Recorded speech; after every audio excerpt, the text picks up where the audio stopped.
जो अंत और प्रारंभ है, हर युग का वो आरंभ है।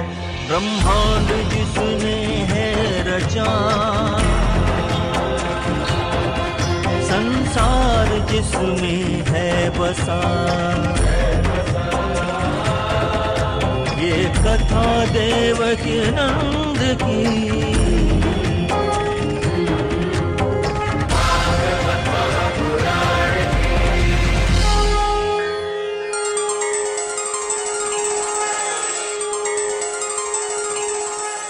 अपने बच्चे यंगस्टर्स को बहुत भ्रम होता है श्री कृष्ण के चरित्र पर। वो कहते इतने विवाह करने की क्या जरूरत थी। सुनिए, मैं आपको बताता हूं,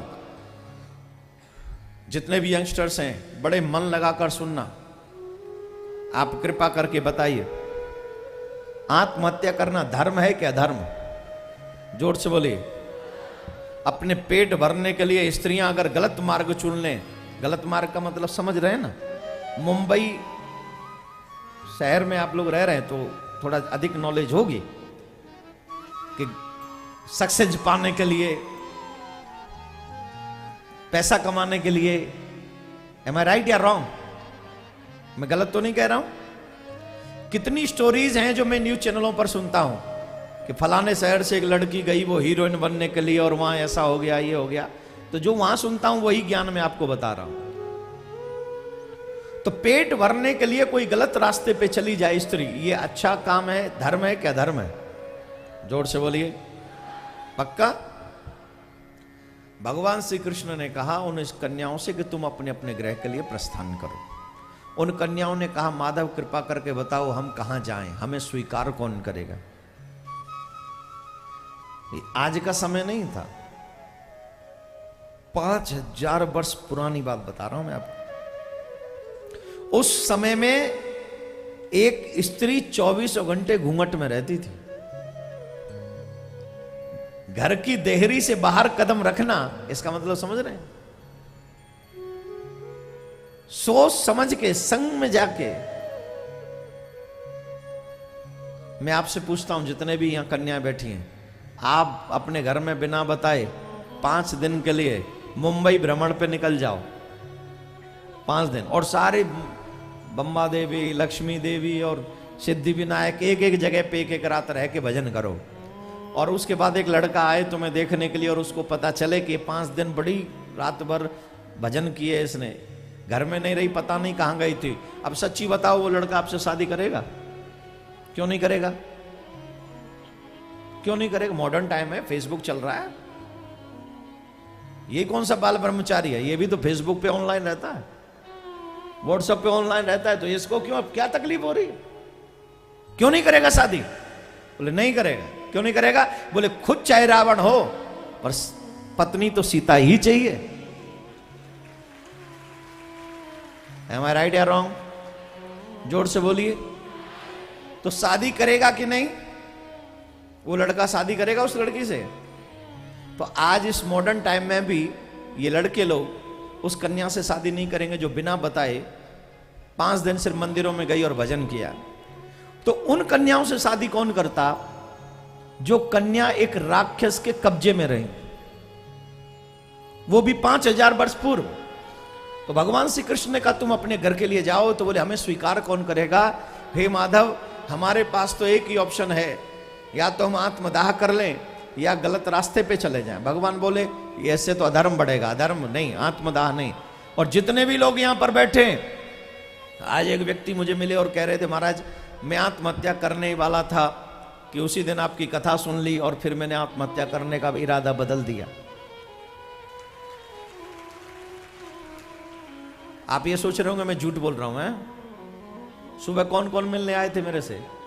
तुम लोगों के सामने उसने कहा कि नहीं? जोर से बोलो, जोर से बोलो। एक जान की कीमत क्या होती है? अगर आप किसी की एक जान बचा लो तो उसकी क्या कीमत होती है? दे पाएगा कोई दुनिया में उसकी जान की कीमत? नहीं ना। भागवत यही करती है, विचारों से दूसरों की जान भी बचा सकती है, विचारों से लोगों की लाइफ बदल सकती है। भागवत बहुत बड़ा परिवर्तन करती है। लेकिन उन्हीं का करती है जिन्हें श्रद्धा है। जिन्हें श्रद्धा नहीं है वही वो नजरिया उनका गलत है, तो फिर उनको तो हर चीज, उन्हें तो कृष्ण ही नजर नहीं आएंगे। उनका विचारों का हम क्या कर सकते हैं? उनके लिए तो यही कहेंगे, हे भगवान सबको सम्मति दे, भगवान सबको सम्मति मिले। तो सुनिए, आत्महत्या कई बच्चे फेल होने के बाद करते हैं, कई लोग समस्याओं में घिर जाने के बाद आत्महत्या करते हैं। आप सबसे एक बात कहूंगा, वो कायर और बुज़दिल होते हैं जो आत्महत्या करने के बारे में सोचते हैं। अगर कोई समस्या है तो उसे फेस कीजिए, और जब समस्या को आप फेस करेंगे तो समस्या अपने आप समाधान में बदल जाएगी और अपने आप उसका समाधान हो जाएगा। जब कोई व्यक्ति आत्महत्या करता है तो वो अकेला नहीं मरता, उसका पूरा परिवार मर जाता है, लड़की हो या लड़का। आत्महत्या कभी मत करना, यह नीच कृत्य है। इस कृत्य में कभी भी भगवान ने ऐसे पाप करने वाले को भी क्षमा नहीं करते। भगवान ने दिया हुआ, अरे तुम्हें इतना ही बड़ा आत्महत्या करने का शौक हो रहा है तो बिना घर में बताए बाबा जी होके जाओ ना, भजन करो ना, कौन पूछ रहा? दुनिया में मुड़ के मत देखो, दुनिया के लिए तो मरी गए, लेकिन आत्महत्या मत करो, आत्मा के लिए जीना प्रारंभ कर दो, हो गया तेरा बेड़ा पार। आत्महत्या नहीं करनी है, आत्म कल्याण करना है। जब दुनिया से दुखी हो जाओ, झट छोड़ छाड़ के भाग जाओ, और कहीं हरिद्वार वृंदावन बताना, कहीं भी तीर्थ में जाओ, लगाओ चंदन, हो जाओ बाबा जी और भजन करो, चकाचक दुनिया छूट ही जाएगी। चाहे मर के छूटे, चाहे देह से छूटे, लेकिन वहां हरि मिलने का ऑप्शन तुम्हारे सामने है, तो उस ऑप्शन को चुनो। गलत रास्ता क्यों चुनना है भाई? तो उन कन्याओं ने कहा ऐसा, भगवान बोले नहीं, ये दोनों कर्म गलत है। तो भगवान बोले और कुछ? बोले एक काम है महाराज, हमने सुना है जिसे दुनिया में कोई स्वीकार नहीं करता उसे आप स्वीकार कर लेते हैं, कि आप हमारे साथ विवाह करेंगे महाराज? दुनिया जिनको ठुकरा देती वही महल बुलाए जाते, दरबार में राधा रानी के दुख दर्द मिटाए जाते।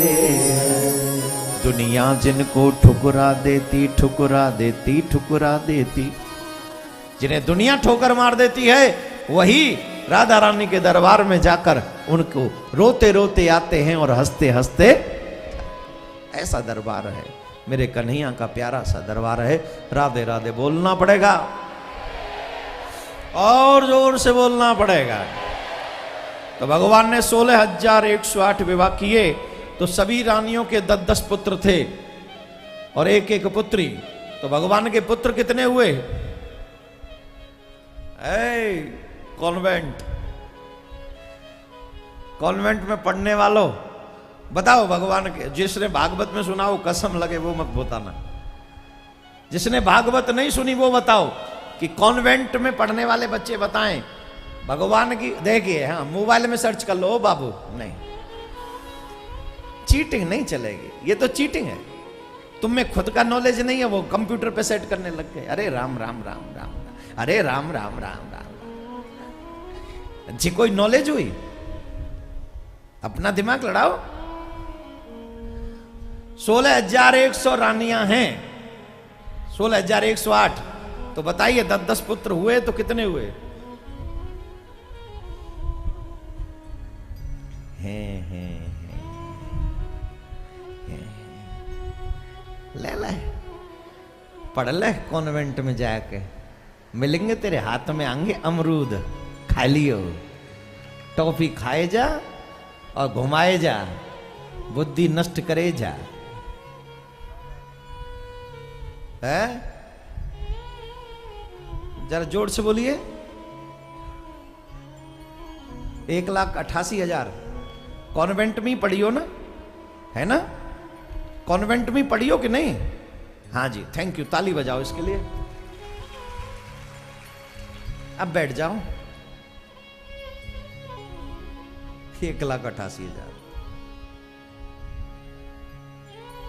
थैंक यू कॉन्वेंट, मेरे भारत के फ्यूचर का भविष्य बर्बाद करने के लिए।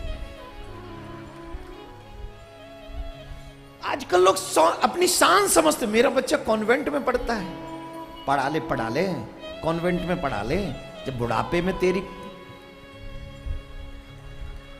करेगा ना सेवा, फिर पढ़ाइयो कॉन्वेंट में,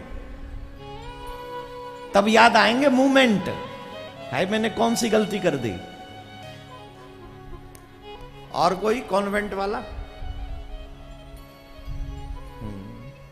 कितने? वहां तक तो आवाज आएगी नहीं।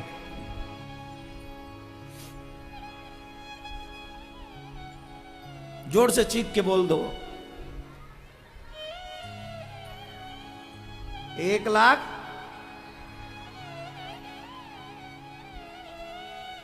एक लाख? हाँ बैठ जाओ, कंप्यूटर हो, बैठ जाओ। एक एक कन्या है, टोटल कितनी हुई? 1 सेकंड में बताइए हाथ उठा के।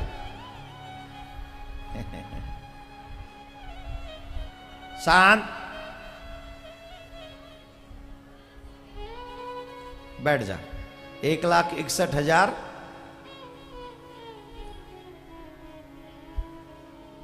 हाँ देख लो देख लो, हाँ हाँ वेरी गुड। कैमरा लगाओ उस पे, कैमरा लगाओ, लगाओ कैमरा। मोबाइल में देख के खड़ी हुई फिर भी भूल गई, तेरा भला हो। आइए हमेशा के लिए याद कर लेना, 1,61,080 भगवान के पुत्र हैं, एक एक कन्या और है, तो 1,77,188 भगवान श्याम सुंदर की टोटल संतान है। 1,77,188 ये भगवान की संतान है। अभी शांत। अब बहुत से लोग कहते हैं, इसके ऊपर भी हमारे ऋषिगण कहते हैं भगवान ब्रह्मचारी है, योगेश्वर है। कौन है? योगेश्वर। बोले योगेश्वर कैसे हो गए? बोले यही तो लीला है मेरे ठाकुर की।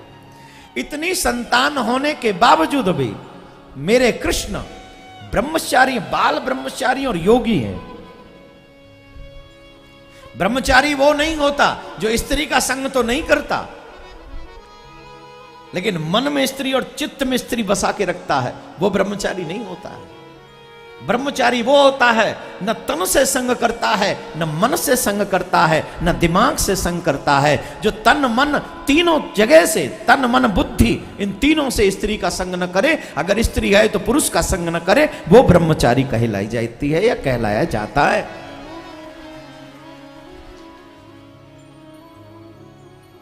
और योगेश्वर कौन है? योगेश्वर कौन है? बोले स्त्री है तो पुरुष के साथ, पुरुष है तो स्त्री के साथ भी रहता है, पर मोहित नहीं होता है, कोई वासना नहीं होती है, कोई वासना नहीं। तो कृष्ण वैसे ही हैं कि रहते तो गोपियों के मध्य में है, पटरानियों के मध्य में है, लेकिन कभी भी स्त्री प्राप्त करने की, स्त्री मोहित कर ले ऐसा कभी भी वो नहीं, उतनी सक्षम नहीं हो पाती है। उनके मन में कभी कोई वासना नहीं रहती है, कभी नहीं रहती है। अब आप कहेंगे महाराज कोई प्रमाण दीजिए, क्योंकि स्त्री पुरुष के मिलने से ही तो संतान होती है। आपने अभी बताया कितनी संतान है? 1,77,100। एक तरफ तो कह रहे हो इतनी संतान है, दूसरी तरफ कह रहे हो बाल ब्रह्मचारी है। मामला समझ में नहीं आया तो हम समझा देते, हम किस लिए बैठे यहां। भगवान श्याम सुंदर मोर पक्ष धारण करते हैं। क्या धारण करते हैं? मोर पक्ष। देखा है कि नहीं? मोर मुकुट कानों में कुंडल, गल वैजंती माल, बड़ा प्यारा लागे, बड़ा सुंदर लागे। है तो सुंदर, इसमें कोई डाउट नहीं। मोर पंख धारण। अब आप मोर की हिस्ट्री कौन कौन जानता है? कथाओं में सुना होगा, है ना? कथाओं में, कॉन्वेंट में तो पढ़ाते नहीं, कथाओं में ही सुना होगा। लेकिन कई लोग ऐसे हैं जो नहीं जानते। आपको बता दें, मोर कभी भी मोरनी का संग नहीं करता है, कभी भी नहीं। मोर आजीवन बाल ब्रह्मचारी है, आजीवन। एक एक शब्द पे ध्यान देंगे। मोर आजीवन बाल ब्रह्मचारी है, कभी भी मोरनी का संग नहीं करता है। बोले तो संतान कैसे होती है? बोले जब मोर रोता है, और जब मोर रोता है उसके आंसू गिरते हैं, मोरनी उस आंसू को पान करती है और उस आंसू की वजह से गर्भ धारण कर लेती है। आंसू पान करने से गर्भ धारण करती है मोरनी। कभी भी हमारे तुम्हारी तरह मोर मोरनी संसार के सुखों को प्राप्त नहीं करते, बाल ब्रह्मचारी और संतान। अब सोचो, जिसकी सृष्टि इतनी सुंदर है, जिसकी सृष्टि इतनी सुंदर है कि उसकी सृष्टि में, उसके इस संसार में, इस ब्रह्मांड में एक ऐसा भी जंतु है, एक नहीं और भी हैं एक दो लोग ऐसे, एक दो प्रजातियों के बारे में सुना है कि वो भी ऐसा अंग संग नहीं करते, बस उसकी गंध या उसका एक रस होता है उसे पान करते हैं और उसे वो गर्भ धारण करते हैं, ऐसा मैंने सुना है। लेकिन मोर के विषय में तो आई एम डेम श्योर, पक्का मुझे कंफर्म है। और उसी मोर पंख को कन्हैया धारण करते हैं, और कन्हैया कहते हैं जैसे ये मोर बाल ब्रह्मचारी है, मोरनी संग तो नाचती है लेकिन मोरनी का अंग संग नहीं करता है, वैसे ही मैं स्त्रियों के संग में तो हूं, मध्य में तो हूं, लेकिन इन स्त्रियों के अंग संग में नहीं रहता हूं। मैं तो आत्मा राम हूं, महायोगेश्वर हूं, बाल ब्रह्मचारी हूं। अब आप कहेंगे महाराज ये संतान कैसे हो गई? इसका भी जवाब है। सृष्टि वर्णन किस किस ने सुना था पहले दिन? जब ये संसार में प्रलय हो जाती है, और जब प्रलय होती है संसार में, तो सारी सृष्टि भगवान के उदर में समा जाती है। ठीक है, उदर में। और जब भगवान के उदर में समा जाती है तो ब्रह्मा जी भी सब एक अकेली सिर्फ परम ब्रह्म रह जाते हैं। तो फिर महाराज ये सब बोले, जब सृष्टि प्रलय में जब बदल जाती है, उसके हजारों हजारों वर्ष बाद भगवान सोते रहते हैं। जब एक में से बहुत, एको हम बहुत श्यामा, जब एक में से बहुत होने का जब उनका मन होता है, तब नारायण की नाभि से कमल, कमल में से ब्रह्मा, अकेले नारायण की नाभि से कमल होता है। वहां कोई नारायण ही अकेले, लक्ष्मी नहीं है साथ में, कोई स्त्री नहीं है, कोई शक्ति उनके साथ में नहीं है, अकेले शक्तिमान है। नारायण की नाभि से कमल, और कमल में से, जोर से बोलिए, और इसीलिए हम भगवान को कहते हैं तुमेव माता च पिता तुमेव, तुमेव बंधु च सखा तुमेव, तुमेव विद्या द्रविणो तुमेव, तुमेव सर्वं मम देव। अच्छा, आप अपनी माँ को कभी पापा कहते हो? जोर से बोलो। पापा को मम्मी कहते हो? पापा को पापा, मम्मी को, लेकिन भगवान को तो मम्मी पापा दोनों क्यों कह लेते हो? तुमेव माता, क्योंकि वो माँ है। जब सृष्टि का सृजन करता है उस समय वो माँ बन जाता है, और फिर वो पिता भी है। पिता कब बनता है? बोले जब उस सृष्टि का पालन करना, काम करना प्रारंभ करता है, क्योंकि जन्म वो देता है तो पालन भी वही करता है, तब वो पिता बन जाता है। और जब दुनिया में कोई नहीं सुनता तब हम उसे सुनाते हैं, तब च सखा तुम्हें, तुम मेरे सखा भी हो, क्योंकि जो बात मैं किसी और से नहीं कह पाता वही बात मैं आपसे कहता हूँ। और जब मैं आपसे कहता हूँ तब आप सर्वस्व हो जाते हो मेरे। क्यों? क्योंकि जो मुझे चाहिए सिर्फ आप ही से मिलता है। दुनिया में से तो सिर्फ निराशा ही हाथ लगती है। आप ही ऐसे हैं जहाँ पर सब कुछ मिलता है। दोनों हाथ फैला के आता हूँ और झोली छोटी पड़ जाती है, इतना आपके दरबार से मिलता है। बोलो राधे राधे। जोर से बोलना पड़ेगा, मुझसे भी जोर से बुलवा रहे आप। आज सूर्य नारायण पूरी कृपा कर रहे हैं। जिस दिन आया था उस दिन सर्दी थी, अब जब जा रहा हूं तो गर्मी है। भक्ति की गर्मी बढ़ गई है? हाँ, धीरे धीरे बजाओ बंदरो। बस आइए कथा आगे बढ़ाऊं तो भगवान के 16,108 विवाह हुए, सुंदर सुंदर उनका परिवार। उसी परिवार में अनेकों अनेक लीलाएं। अब एक दो ऐसे भी लोग थे जो नकली कृष्ण बन गए। वो कहते थे कृष्ण सच्चा भगवान नहीं, सच्चा भगवान मैं हूं। अब उसने तो ऐसी अरेंजमेंट किया साहब कि नकली दो भुजा भी लगा ली काठ की, और काठ का गरुड़ भी बना लिया।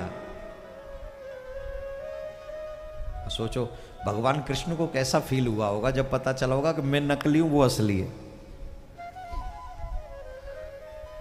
जो व्यक्ति अपनी पहचान बनाना चाहता है वो व्यक्ति उन लोगों पे उंगली उठाता है जो ऑलरेडी फेमस है। बोले उनके चक्कर में हमारा भी नाम हो जाएगा। हाँ या ना? कई नेता ऐसे मिलेंगे आपको जो सीधे महात्मा गांधी से शुरू होते हैं, वो नीचे से कहीं शुरू नहीं होते, वो सीधे महात्मा गांधी से, जिनका कोई राजनीति में सत्ता उनका मतलब नहीं था। बोले उनका नाम लेंगे, अभद्र बोलेंगे तो पूरी दुनिया मीडिया हमें छापेगी, हमारा नाम एक दिन में फेमस हो जाएंगे।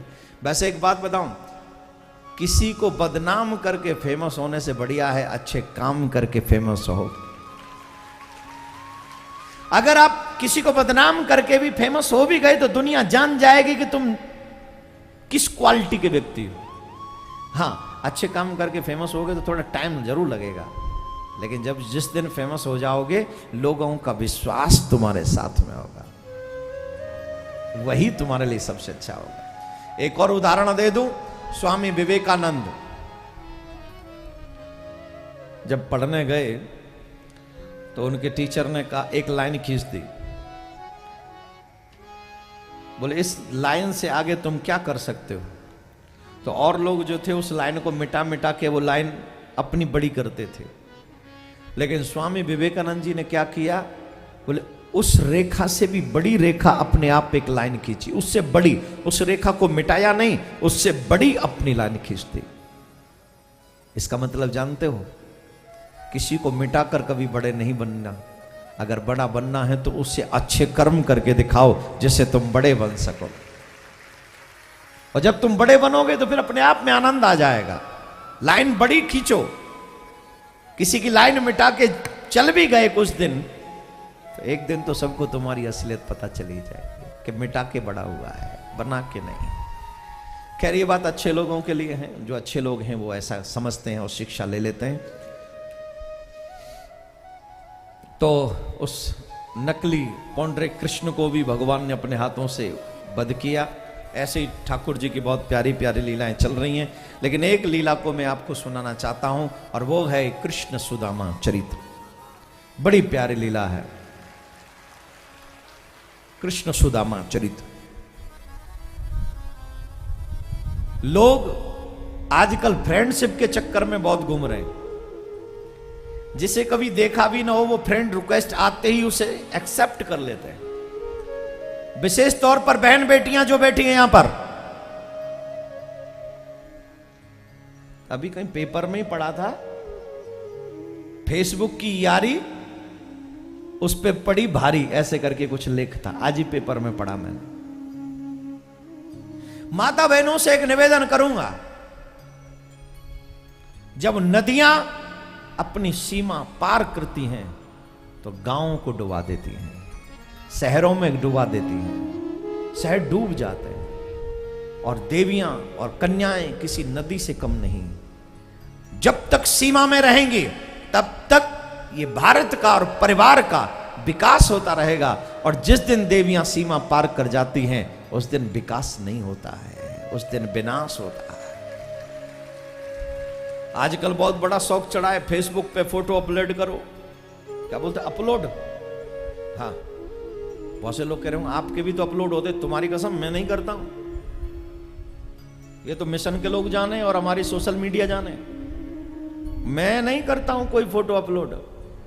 मैं तो इन सबसे बड़ा दूर रहता हूं, लेकिन इनको इसलिए कर लेने देता हूं क्योंकि ये धर्म का थोड़ा अब तक पहुंचा देते। तो आज जो यहां आनंद आ रहा है पूरी दुनिया मीडिया के माध्यम से आनंद ले रही, इसलिए इनको करने भी देता हूं। मेरा पर्सनल कोई फोटो, मेरी फैमिली के साथ फोटो आप अधिकांश आप इन सब जगहों पर नहीं देखेंगे। हाँ, कोई गलती से लेके कहीं डाल दे तो भैया बिहार जी दर्शन करने गए परिवार के संग, वहां से कोई लेके डाल दे, फिर कहे महाराज जी आप झूठ बोल रहे। मैं नहीं झूठ बोल रहा हूं, डालने वाला कोई और है, मैं नहीं डलता। आप सब माताएं बहनों से विशेष तौर पर प्रार्थना करूंगा कि आप कोई भी अपना फोटो ऐसी जगह पे न डालें जिससे आपके उस फोटो का बाद में कोई दुरुपयोग कर सके। ये आपके लिए, आपके परिवार के लिए बहुत महत्वपूर्ण है। अब अगर मैं ऐसे कहूं कि तुम मुझे क्या फर्क पड़ता है, तुम रोज अपलोड कर रहे थे और करो, मैं क्यों बोल रहा हूं? मैं इसलिए बोल रहा हूं क्योंकि मुझे लगता है कि अगर ठाकुर जी ने ऐसे इस लायक बनाया है कि इतने लोग मुझे सुनने आ रहे हैं, तो एक समाज का काम ये कर सकूं कि अपनी बहनों को, अपनी माता बहनों को ये बता सकूं, अगर अपलोड ही करनी है ना तो मेरे ठाकुर की फोटो अपलोड करो, धर्म का प्रचार करो, ज्यादा से ज्यादा शेयर करो। अरे एक कदम धर्म के माध्यम, धर्म में आगे बढ़ाओ, जिससे कोई भी पढ़ेगा तो वो समझेगा किस टाइप का व्यक्ति है। आपकी पोस्ट, आपके लाइक, आपकी पोस्ट, आपके लाइक, आपके शेयर, ये समझा देते हैं आपका चरित्र कैसा है। अच्छी फोटो होगी, अच्छी लाइक होगी, अच्छी शेयरिंग होगी तो समझ जाएंगे अच्छी माँ का बेटा है, अच्छी माँ की बेटी है। और इधर उधर के कुछ होंगे, बहुत आए तुम भी कर लो, क्या फर्क पड़ता है, राधे राधे बोलना पड़ेगा। तो आजकल फ्रेंडशिप की बीमारी कलयुग के लोगों पे भारी, जाते मुसीबत में आ गई दुनिया। अब तो बचा लो हे कृष्ण मुरारी, कैसे गई कलयुग के लोगों की मति। मैंने कुछ नहीं कहा, ये बात किसी और ने कही है, मैंने नहीं, मैंने तो मति तक कही है बात, बाकी क्या आपने कहा है, आप इसके जिम्मेदार हो। Friend it means fraud, fraud is friend, जो फ्रॉड है वही फ्रेंड है। आज नहीं तो कल तुम्हें धोखा देगा ही, निश्चित तौर पर धोखा देगा। आप किसको फ्रेंड कहते हैं? जो पीना सिखाता है, ये फ्रॉड है। ये शरीर भगवान का दिया हुआ ब्यूटीफुल मंदिर है और हम उस ब्यूटीफुल मंदिर को डेंजर जोन में ले जा रहे हैं। आप हंस रहे हैं, यूथ, नौजवान, पियोगे, तुम चाहोगे तुम्हारा बेटा पिए? जो भी हंसे दो तीन लोग, अब बताओ ईमानदारी से, तुम चाहोगे तुम्हारा बेटा पिए? तुम चाहोगे तुम्हारा बेटा स्मोक करे? तुम चाहोगे तुम्हारा बेटा मुंबई में बाइक पे घुमाता रहे लोगों को? ये कहां से सीखता है व्यक्ति? मम्मी पापा सिखाते हैं, भागवत सिखाती है, गुरुजी सिखाते हैं। बोलो कौन सिखाता है?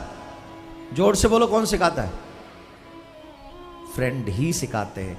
और वो फ्रेंडशिप नहीं निभाते, वो तुमसे दुश्मनी निभाते हैं, स्लो पॉइजन तुमको देते हैं, धीरे धीरे तुम्हें नरक के सारे रास्ते दिखा देते हैं, स्वर्ग के रास्ते सारे बंद करवा देते हैं और तुम्हारे शरीर को भी रोग से ग्रसित करा देते हैं, वो ग्रसित करा देते हैं। Am I right या wrong? तो ऐसे फ्रेंड किस काम के? जो मुझे गलत रास्ता दिखाएं। अगर आपको फ्रेंड ढूंढना ही है तो ढूंढो मेरे कृष्ण जैसा मित्र, सुदामा जैसा मित्र।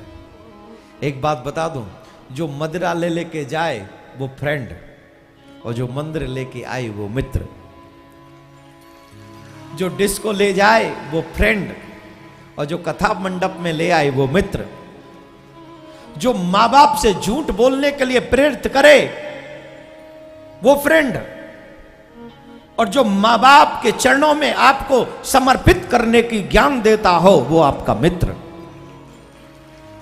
पुनः एक बात बता दो, मैंने एक दिन और कही थी पहले और आज फिर कह रहा हूं क्योंकि आज यूथ बहुत बैठा है यहां पर। मित्र, मित्र मतलब भाई, मेरे भाई जैसा है। तो मित्र की मां मेरी मां, मित्र का पिता मेरा पिता जैसा है, मित्र की बहन मेरी बहन जैसी है, मित्र का भाई मेरा भाई जैसा है। हाँ या ना? आजकल के फ्रेंड कैसे होते हैं? फ्रेंड बन के आते हैं और जीजा बन के घर से वापस जाते हैं। इसमें ताली बजाने वाली कोई बात नहीं है, इसमें ताली बजाने वाली बात नहीं। ये वो फ्रेंड हैं जो तुम्हारी पीठ में खंजर घोंपते हैं। मैं बहन बेटियों से निवेदन करूंगा, अगर तुम्हारे भाई का फ्रेंड ऐसा करता हो तो अपने भाई के, अगर छोटा हो तो तमाचा मारना, और बड़ा हो तो गुस्से से कहना कि आज के बाद तेरा ये फ्रेंड मेरे घर में नहीं आना चाहिए। तुझे फ्रेंडशिप निभानी, घर के बाहर निभा, कब भी नहीं आना चाहिए। और भाइयों को भी मैं एक सलाह दूंगा, आजकल के फ्रेंड सत्यों वाले नहीं है, इसलिए अपने फ्रेंडों को घर से बाहर ही फ्रेंडशिप निभाओ।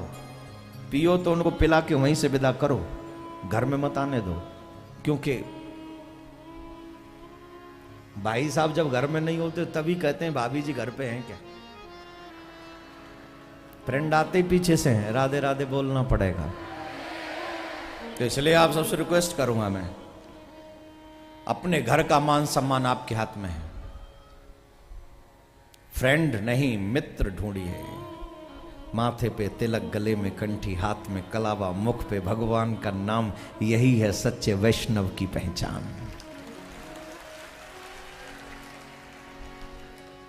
ऐसे लोगों को मित्र बनाओ जो तुम्हारी उंगली पकड़ के कथा पंडाल में चलता हो, और कथा पंडाल में जाकर हमें कन्हैया के गीत सुनवाता हो, और अपना भी कल्याण करे और मेरा भी कल्याण करवाता हो। मेरे प्यारे, सुदामा जी के मित्र हैं श्री कृष्ण, कैसे बने ये पूरी घटना क्रम में आज आपको सुनाऊंगा, थोड़ा विस्तार से सुनाऊंगा। बहुत प्यारा भजन गाऊंगा, अभी नहीं, थोड़ी देर बाद में। अभी तो मैं एक बात कहना चाहता हूं, कुछ लोगों ने समाज को बांटा है प्रदेश के नाम पे, कुछ लोगों ने देश को बांटा है जाति के नाम पे, कुछ लोगों ने बांटा है देश को समाज के नाम पे, और कुछ लोगों ने बांटा है देश को शहरों के नाम पे। लेकिन गीता कहती है वसुधैव कुटुंबकम, ये पूरा विश्व श्री कृष्ण का परिवार है, गोविंद का परिवार है। और जहां पर भी जैसे भी हम जिसकी भी सेवा करेंगे वो गोविंद की ही सेवा स्वीकार होगी।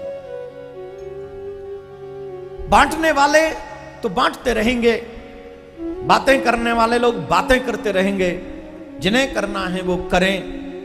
लेकिन आज मुझे बहुत खुशी हुई जब मैं अनाथालय में गया, वहां छोटे छोटे बच्चों से मिला, मेरी आंखें भर आई उन बच्चों को देखकर। और वो अनाथालय मुंबई में था। आज सुबह गया मैं, उन बच्चों से मिला। एक बच्चा बोला मुझे चाइनीज पसंद है खाने में। अब मुझे बोलना नहीं चाहिए पर बता रहा हूं। मैंने कहा भैया इनको चाइनीज खिला दो। दूसरा, जो भी हमारे मिशन से सेवा बन पड़ी हम करके आए, वो हमें दिखाने और बताने की आवश्यकता नहीं है। कुछ चेक भी देकर आए, कुछ भोजन प्रसाद वगैरह, कुछ वस्त्र दे के आए। जो भी किया वो मानवता के नाते किया। लेकिन मैं सोचता हूं कि मुंबई ने मुझे बहुत कुछ दिया है, बहुत। जब से मुंबई आया हूं, मुंबई ने दोनों हाथों से अपना प्यार मुझ पे लुटाया है, दोनों हाथों से। और अभी भी प्यार लुटा नहीं रही है मुंबई, प्यार बरसा रही है, मूसलाधार बारिश हो रही है प्यार की। इधर लगा दो तो यहां गेट के बाहर है, इधर लगा दो तो वहां पंडाल के बाहर है, उधर देखो तो वहां पंडाल कार्यालय कवर कर रखा है, इधर चले जाओ तो वहां डीवीडी, वो जो सीडी क्या बोलते इसको, बड़ी सी टीवी, उसको भी कवर कर रखा है। तो मूसलाधार बारिश हो रही है हर जगह, प्यार के, आपके प्यार की वर्षा।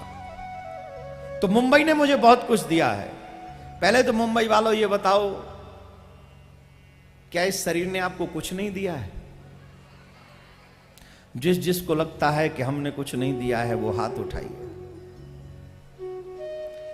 जिस जिसको लगता है कि 8-9 सालों में देवकी नंदन सिर्फ यहां से लेके गया है, देवकी नंदन कुछ दे के नहीं गया हमें, हाथ उठाकर बता सकते हैं। और जिन जिन को लगता है कि 8-9 सालों में हमसे लिया कम है, हमको दिया ज्यादा है, वो भी हाथ उठा सकते हैं।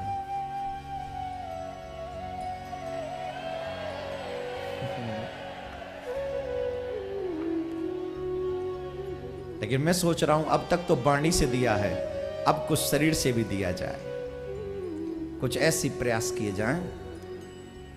पिछले साल कार्यालय मुंबई में खोला गया।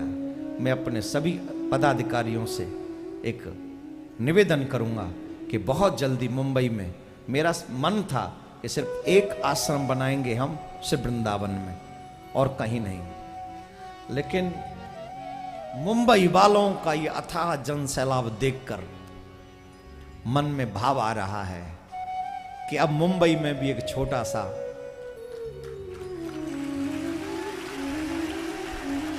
सेवा का प्रकल्प प्रारंभ किया जाए, जहां बैठकर हम मुंबई महाराष्ट्र के लोगों की सेवा कर सकें। और आज के बाद ये घोषणा भी सुन लीजिए, इस कथा से, अब इस कथा से जो हुआ है वो मुझे पता है, वो छोड़ो, लेकिन अगली बार से 18 से जो भी कथा में धन आएगा वो सब धन मुंबई और मुंबई के लोगों की सेवा में ही लगेगा।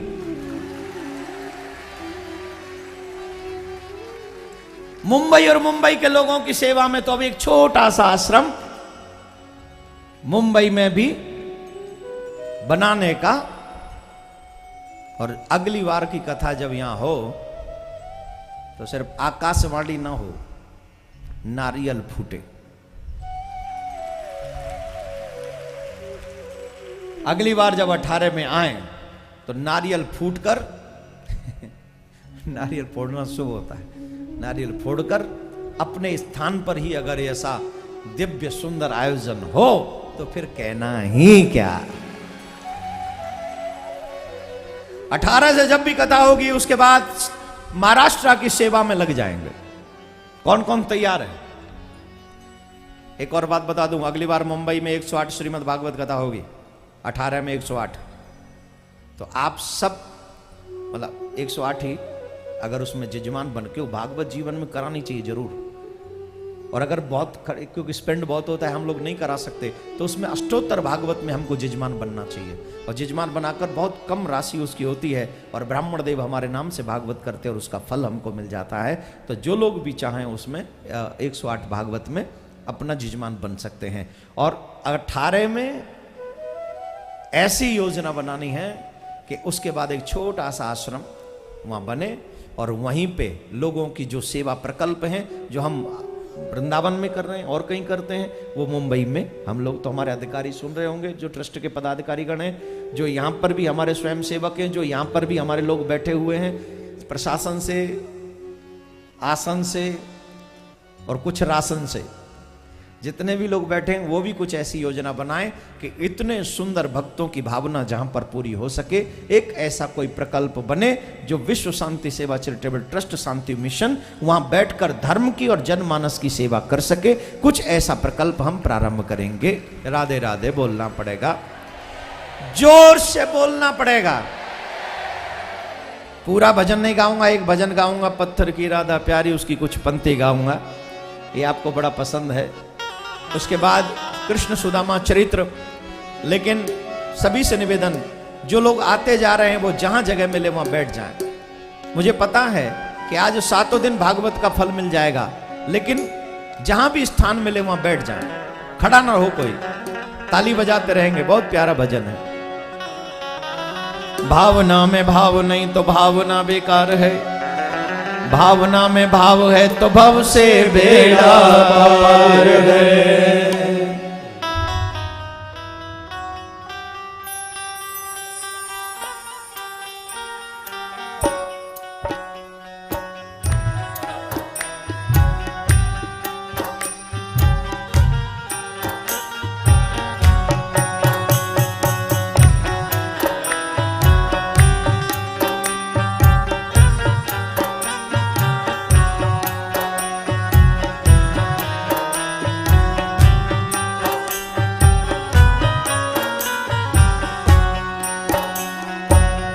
पत्थर की राधा प्यारे, पत्थर के कृष्ण मुरारे, पत्थर से पत्थर घिसके पैदा होते चिंगारे। पत्थर की नार अहिल्या, पग से श्री राम ने तारी, पत्थर के मठ पे बैठी माँ मेरी सेरा वाली, पत्थर की राधा प्यारी।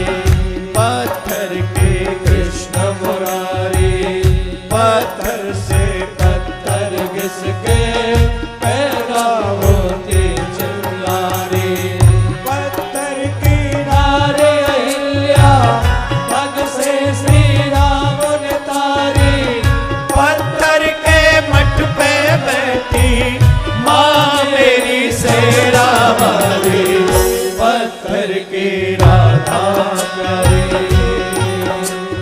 ओ 14 बरस वनवास को भेजा राम लखन दोनों को, पत्थर सीने पे रख दशरथ ने, पत्थर सीने पे रख दशरथ ने। ओ पुत्र जुदाई का एक पत्थर सहादेव की माँ ने कैसी लीला रची कुदरत ने, कैसी लीला रची कुदरत ने। ओ पत्थर धन पे पड़ा जिसमें ठाकुर बसा, ओ पत्थर के ही है मेरे बागे बिहारी, पत्थर के राधा प्यारे, पत्थर के कृष्ण मुरारी, पत्थर से पत्थर घिसके पैदा होते श्री राधे।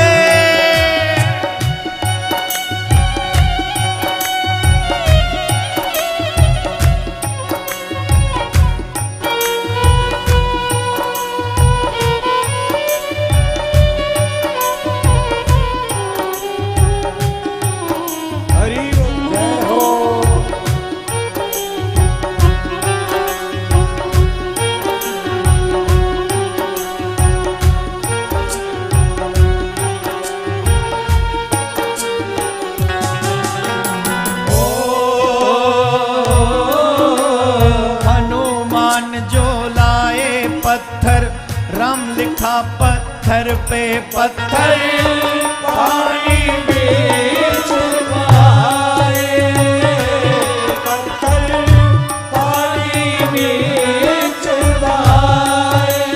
ओ बह गए पानी में पत्थर, देखा जब सेना ने मेरे राम बहुत हर्षाए,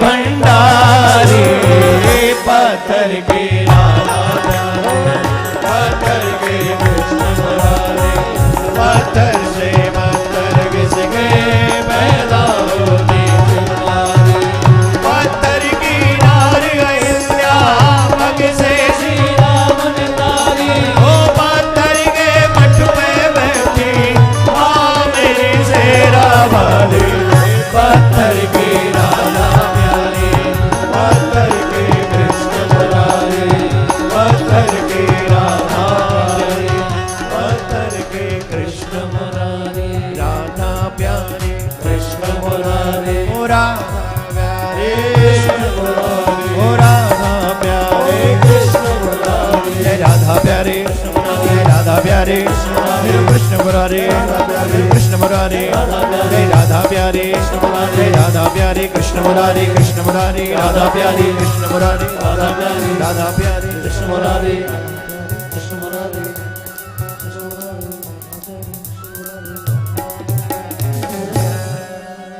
सभी को जोर से बोलना पड़ेगा और जोर से बोलना पड़ेगा। विराज जाइए, जहां है वहीं विराज जाइए और जहां स्थान मिले वहीं विराज जाइए। आज तो ऐसा लगता है जैसे मुंबई पूरी टूट पड़ी है,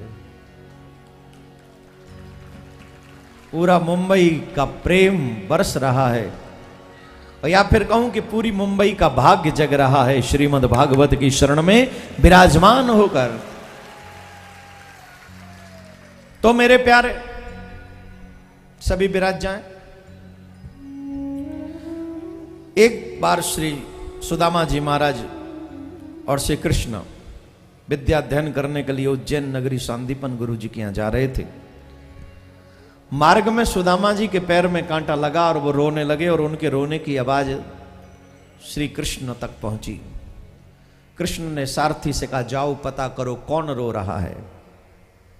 वो देखने के लिए गए तो उन्होंने बताया कि एक सुदामा नाम का ब्राह्मण जिसके पैर में कांटा लगा है वो रो रहा है। तो जैसे ही श्री कृष्ण ने सुना, कृष्ण रथ से कूद कर दौड़ कर भागे और रथ से कूद कर गए, सुदामा के चरण पकड़ने लगे। तो सुदामा जी ने कहा, मेरा चरण मत पकड़ो। क्यों?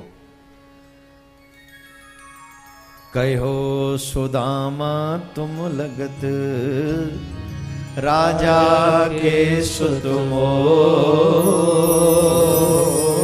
कैसे पामो छिवाई के लज्जित करे मोतो। श्री सुदामा जी कहते हैं, मुझे तुम्हें देखकर लगता है तुम किसी राजा के पुत्र हो और मैं दीनहीन ब्राह्मण। अगर मेरे चरण छुओगे तो तुम्हारी शोभा नष्ट हो जाएगी, इसलिए तुम मेरे चरण मत छुओ। कृष्ण कहते हैं, मैं राजा महाराज तुम। अगर तुम मुझे राजा समझते हो तो मेरे लिए तुम महाराज हो, और जिस राजा के राज्य में प्रजा दुखी होती है वो राजा नरकगामी होता है। इसलिए मेरे को आपके चरण से कांटा निकालना ही है। श्री कृष्ण सुदामा जी के चरणों से कांटा निकालने लगे। मैंने संतों के मुख से सुना है मेरे भाई बहन,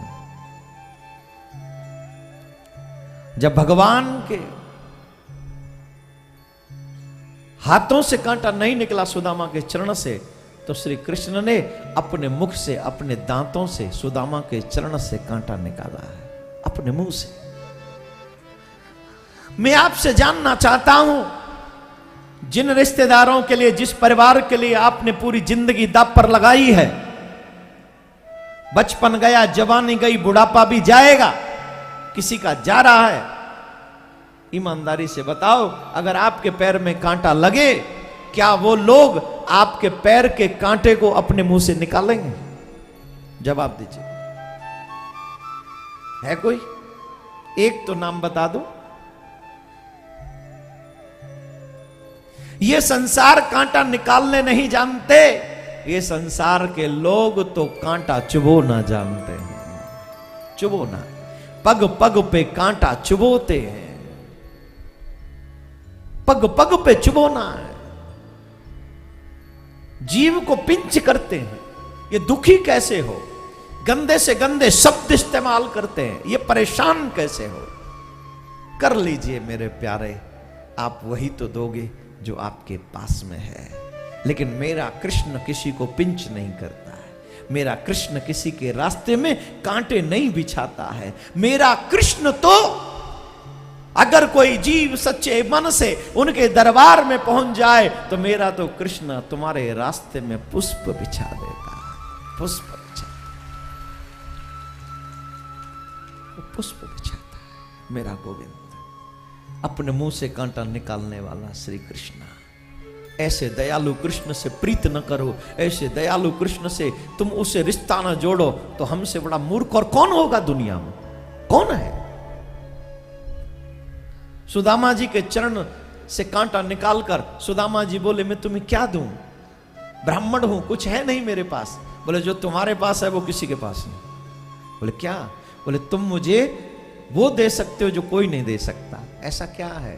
बोले, जिस चरण से मैंने कांटा निकाला है उसी चरण को मेरे सर पे रख दो, मेरा कल्याण हो जाएगा। क्या बोलना पड़ेगा? ना ना ना, धीरे बोलना, कहीं तुम्हारे गले में कुछ। एक और बात बताऊं, जो बोलेंगे उनके पाप कटेंगे और जो नहीं बोलेंगे उन्हीं पे पाप रहेंगे। वो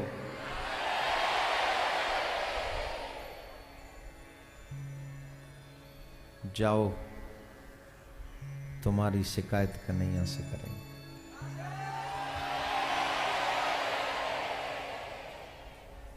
क्या बात है, बड़े डर गए। एक बात बताएं, दुनिया से कभी मत डरना, लेकिन मेरे कन्हैया से हमेशा डरना। कभी भी कोई ऐसा काम मत करना जिससे मेरा कृष्ण तुमसे नाराज हो जाए। डरना हो तो गोविंद से जरूर डरना कि मैं कोई ऐसा पाप ना करूं जिससे मेरे कन्हैया को मुझ पे गुस्सा आ जाए। ऐसा उनसे जरूर डरना। ये आपकी ड्यूटी है, आपकी रिस्पॉन्सिबिलिटी है। आप सबको करना चाहिए, सबको करना चाहिए। बोलो राधे राधे। हम सब ये कर सकते हैं। तो कन्हैया बोले, जिस चरण से मैंने कांटा निकाला है उस चरण को मेरे सर पे रख दो जिससे मेरा कल्याण हो जाए। अपने गले लगा लिया, अपने हृदय लगा लिया। सुदामा ने, क्या तुम जैसा भी कोई दयालु हो सकता है? तुम जैसा कृपालु भी हो सकता है? इतना दयालु। दोनों मित्र बन गए। कन्हैया ने कहा तुम मेरे मित्र बन जाओ क्योंकि मैं भी गुरु जी के यहां पढ़ने जा रहा हूं। सुदामा जी ने मना कर दिया, मैं तुम्हारा मित्र नहीं बनूंगा। बोले क्यों? बोले देखो, राजा को राजा मित्र बनाना चाहिए, गरीब को गरीब मित्र बनाना चाहिए। मित्रता बराबर के लोगों में होनी चाहिए। और तुम राजकुमार हो, तुम राजा के पुत्र हो, और मैं दीनहीन ब्राह्मण, मैं तुम्हारा मित्र बनने के लायक नहीं। श्री कृष्ण बोले, तुम ही मेरे मित्र बनने के लायक हो। जिसका मन पवित्र है वही कृष्ण का मित्र है।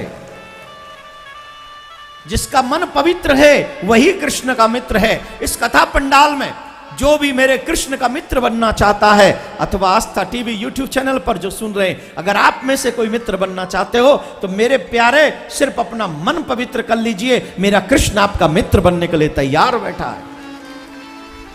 सिर्फ अपना मन पवित्र करो माय लवली लिसनर्स, श्रोतागण। तो कन्हैया ने कृपा करी, दोनों मित्र पढ़ने गए। लेकिन एक दिन एक त्रुटि सुदामा जी से हो गई। कृष्ण के बट के चना सुदामा जी ने खा लिए। कौन कौन व्यक्ति चाहता है कि हम कभी दरिद्री ना बने, और कौन कौन चाहता है कि मेरे आने वाली पीढ़ी भी दरिद्री ना बने? हाथ नीचे करो। अगर चाहते हो कि हम और हमारी आने वाली पीढ़ियां दरिद्री ना बने, उसके लिए सबसे ज्यादा जो जरूरी है वो ये कि जीवन में कभी भी किसी का हक मत खाना। अगर तुम किसी का हक खाओगे तो तुम्हें दरिद्री बनने से कोई नहीं रोक सकता, कोई भी नहीं। मैं नहीं कह रहा हूं, मेरे द्वारा बनाया हुआ रूल नहीं है। Rules made by the God can never be wrong. अवश्यमेव भोक्तव्यम कृतम कर्म शुभाशुभम। जो तुम कर्म करोगे उसका फल तुम्हें भोगना पड़ेगा। अगर तुम किसी का हक खाओगे तो दरिद्री बनना पड़ेगा। आजकल मैंने देखा है भाई भाई का धन खा रहा है, और भाई का धन खा के भी शहंशाहों वाली जिंदगी जी रहा है। लेकिन एक बात याद रखना, भाई का, पड़ोसी का, रिश्तेदारों का, या किसी का, गरीब का भी, एक चूहे का भी अगर हक तुमने खाया है तो तुम्हें देना पड़ेगा किसी भी एंगल से। लेकिन एक बात है ना, जब खाते हैं तो हम तो उस समय सिर्फ पैसा देखते हैं। अरे साहब हमसे बड़ा कुछ नहीं है, बाल ये सब बाबा जी कथावाचक सब ऐसे ही बोलते रहते, इनका कुछ नहीं हो सकता। लेकिन जब देना पड़ता है तब ये बात याद नहीं आती कि हमने वो गलत किया था, उसका फल हम भोग रहे हैं। तब वो कहते पता नहीं हमने ऐसा क्या कर दिया था, हमने तो कभी कुछ किया ही नहीं, हमें क्यों भोगना पड़ रहा है। हम बे मेरे भगवान वैसे गुस्सा करते हैं तेरे से, तूने तो कुछ किया ही नहीं, तू तो एकदम फूलन में तुले।